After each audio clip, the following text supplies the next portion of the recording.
நான் பேசியது மாதிரி. Praise lord. ஆண்டவர் மோசேயிடமும் ஆரோனிடமும் நீங்கள் இஸ்ரவேல் மக்களிடம் சொல்ல வேண்டியது என்னவென்றால், ஆண்டவர் கூறுவதாவது, என் உயிர் மேல் ஆணை, என் செவிகளில் படுமாறு நீங்கள் சொன்னதையே நான் உங்களுக்கு செய்வேன். எனக்கு எதிராக முறுமுறுத்த 20 வயதும் அதற்கு மேலும் எண்ணப்பட்ட மொத்த தொகையினரான நீங்கள் இப்பாலைவனத்தில் பிணங்களாக விழுவீர்கள் என எண்ணிக்கையின் புத்தகம் 14ஆம் அதிகாரம் 28 மற்றும் 29ஆம் இறை வார்த்தைகளில் இவ்வாறு கூறியதை நாம் பார்க்கிறோம். இதில் முக்கியமாக நாம் கவனிக்க வேண்டிய வார்த்தைகள், என் செவிகள் படுமாறு நீங்கள் சொன்னதையே நான் உங்களுக்கு செய்வேன். அதாவது நீங்கள் என்ன கேட்டுக்கொண்டீர்களோ அதையே நான் செய்வேன். அப்படி என்ன இஸ்ரவேலர் ஆண்டவரிடம் கேட்டார்கள்? மாட மாளிகையையும் கூட கோபுரங்களையும் ஆண்டவரே கொடும் என்று கேட்டார்களா? இல்லை. அவர்கள் கேட்டது, நாங்கள் சாக வேண்டும். ஒரு முறை அல்ல, இருமுறை அல்ல, எத்தனை முறை!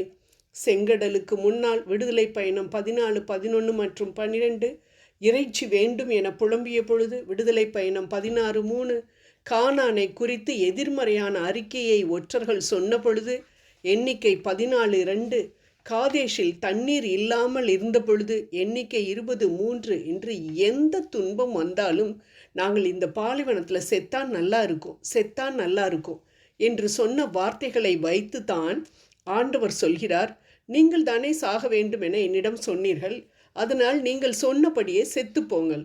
காலேபும் யோசுவாவும் 20 வயதிற்குட்பட்டவர்களும் தான் கானானுக்குள் நுழைவார்கள் என்று சொல்கிறார். ஆம் அன்பானவர்களே, இந்த விவிலிய பகுதி நாம் பேசும் வார்த்தைகளின் வல்லமையை குறித்து தெளிவாக விளக்குகிறது.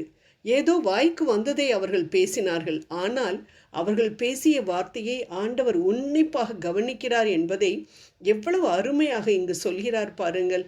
என் செவிகளில் படுமாறு நீங்கள் சொன்னதை செய்கிறேன் என்று. ஏதோ நாங்கள் சொன்னோம், ஆண்டவருக்கு தெரியாது அப்படின்லாம் நீங்கள் நினச்சிட்டு இருக்க வேண்டாம். என்னுடைய காதுகளில் நீங்கள் கேட்டது எல்லாமே எனக்கு கேட்டது என்று அவர் சொல்கிறார். அதாவது உள்ளத்தின் நிறைவில் தானே வாய் பேசும். லூக்கா 6:45. உள்ளத்தில் அவநம்பிக்கை, அதனால் தானே வாய் பேசுகிறது. என்மேல் நம்பிக்கை வைக்காத உங்களுக்கு நான் என்ன நன்மைகள் செய்ய முடியும் என்று கூறுவது தானே இதன் அர்த்தம்.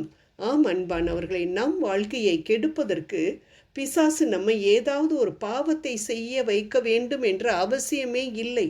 எதிர்மறையான அவிசுவாசமான வார்த்தைகளை மட்டும் நம்மை பேச வைத்து விட்டாலே போதும். பிசாசு இயேசுவையே வார்த்தைகளினால் பாவம் செய்யும்படி தூண்டியதை நாம் மத்தேயு 4:4 பார்க்கிறோமே. கல்லுகள் அப்பங்களாகும்படி செய்யும் என்று அவன் சொல்லவில்லை, மாறாக சொல்லும் என்று சொல்கிறான். இதைத்தான் நாம் நம் வீட்டில் ஏற்படும் சமாதான குலைச்சல்களில் பார்க்கிறோம். ஆம், கணவன் கோபமாக கத்துகிறார், மனைவியும் கோபமாக பேச சாத்தான் தூண்டிவிடுகிறான். இருவரும் சண்டை போட்டு கொண்டிருப்பதை பார்த்து கை கொட்டி சிரித்து கொண்டு இருவரையும் தூண்டிவிட்டு கொண்டே இருக்கிறான். இது எப்பொழுது முடியும்? யார் வாயிலிருந்து அவிசுவாசமான வார்த்தைகள் வருகின்றனவோ அப்பொழுது ஸ்டாப், இனஃப், எனக்கு பிடிச்ச, எனக்கு வேண்டியது கிடைச்சிருச்சு என்று சண்டையை நிறுத்தி விடுவான். என்ன வார்த்தைகள் அவனுக்கு பிடித்தது? உங்களோட வாழ்கிறதுக்கு செத்தாலும் பரவாயில்ல, சாவு ஒன்று தான் பாக்கி, எவனோ சாகுறான், எனக்கு மட்டும் சாவு வரமாட்டேங்குது. இவைகள்தான் அவனுக்கு பிடித்த வார்த்தைகள். நீதானே கேட்டுக்கொண்டாய், அதனால் செத்துப்போ என்று ஆண்டவர் அன்று இஸ்ரவேலரிடம் சொன்னது மாதிரி இன்று நம்மை, இந்த புதிய ஏற்பாட்டு கிருபையின் காலத்தில் இருக்கும் நம்மை நிச்சயம் சொல்ல மாட்டார். ஆனால் தக்க சமயத்தில் அன்று சொன்னல, இந்த எல்லாமே இருக்கு, செத்துப்போ என்று திருடவும் கொல்லவும் வருகிற பிசாசு சொல்வான். யோவான் 10:10.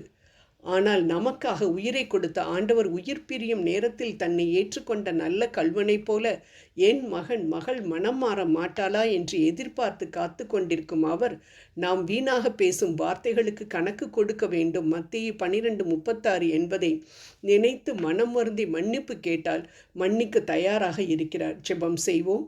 ஜீவனின் அதிபதியான அன்பு தெய்வமே, மரணமும் ஜீவனும் எங்களது நாவின் அதிகாரத்தில் இருக்கிறது என்பதை உணர்ந்து ஜீவன் தரும் வார்த்தைகளை மட்டும் நாங்கள் பேச, நம்பிக்கையுள்ள வார்த்தைகளை மட்டும் நாங்கள் பேச கிருபை புரியும். ஆமேன்.